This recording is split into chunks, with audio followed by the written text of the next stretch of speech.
Back now with Warren Gerds. You were at the Press Gazette for some 45 years. Yes. Highlights.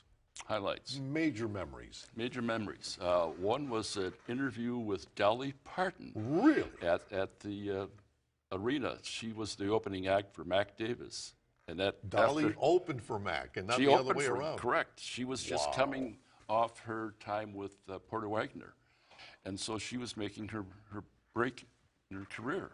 And I went back and looked at that interview recently, and she spelled out what her hopes and aspirations for why she was leaving Porter Wagner, and it spelled out what she wanted to do with her career.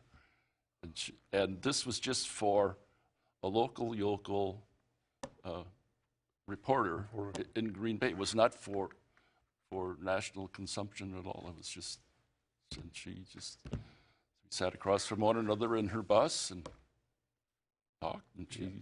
Because at the time it was the Porter Wagner show. He was the guy. Correct. And correct. she was second fiddle. Something else. I never knew this about you. You were a reporter at the Ice Bowl. Correct. You reported on the Ice Bowl. Well, I was not a reporter. I was an assistant to an Associated Press photographer. We were on the Dallas Cowboys sideline the whole entire game. Yeah. I had a set of pictures. The one picture is of me holding the roster over the eyes of the photographer because of the rays of the sun at that time of the year.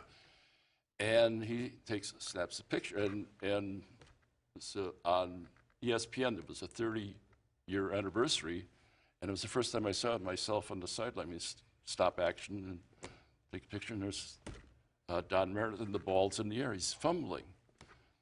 And when I was working here, we got to the 50th anniversary, and I'm writing a story for posting on the website. Yeah. And I'm thinking, he took a picture. Where's that picture? So I Google Meredith, Ice Bowl, fumble, and there it was. And there it was. I got the two of them. It's a split second with the football in the air. So I got on the field, I worked, I got paid. You were in the middle of it all. A lot of people remember your columns, and a lot of your columns were about broadcasters, both in radio and in TV. Right. And it was about 40 years ago, Warren, that a young Warren Gerds came to the apartment of a young Tom Zalaski, a brand new TV reporter in Green Bay. The Zalaski guy had dark hair.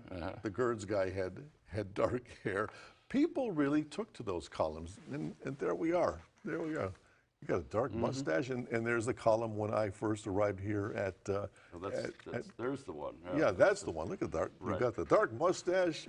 And just so everybody knows, you were quite proud of the fact that you played your guitar so loudly that you broke the glass in the apartment. In the apartment window. Yes, that was my claim to fame at the time.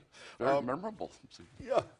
You then made a jump that would scare an awful lot of people. 45 years with the newspaper, and then you took that leap into television. Was there some anxiety those first few times that you faced the camera?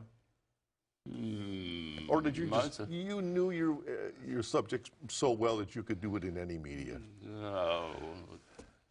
It was a totally different experience for me, but I don't know. Somehow you faked it. I guess I did, but well, one of the things that it didn't fluster me is that the segment, the Critical Arts segment, is on the air very early on Sunday morning, and so I know from being a reporter and covering the ratings at that time, I know there was not a giant audience. So, what the heck? Sure. If you made mistakes, nobody would see it. Well, no, people would see it, but it wouldn't be like in prime time. Right. So that got by with thinking that. Well, you done well, that's for sure. We're going to continue with Warren much more after this, so please stay with us.